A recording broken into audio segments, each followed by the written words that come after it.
বাংলার ইতিহাসে এমন কিছু মুহূর্ত আছে যা শুধু স্মৃতি নয়, একটা ব্যথা, একটা দহন, একটা আফসোস।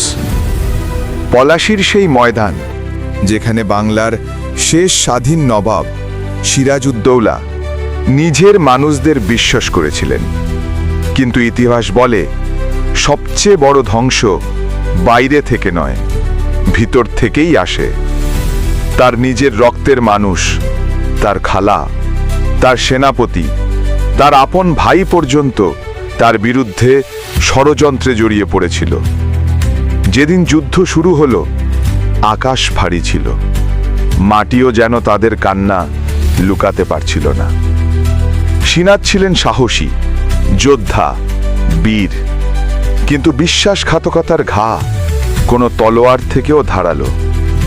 সেই মাঠে ব্রিটিশরা জিতেনি শুধুমাত্র শক্তিতে, জিতেছিল প্রতারণায়।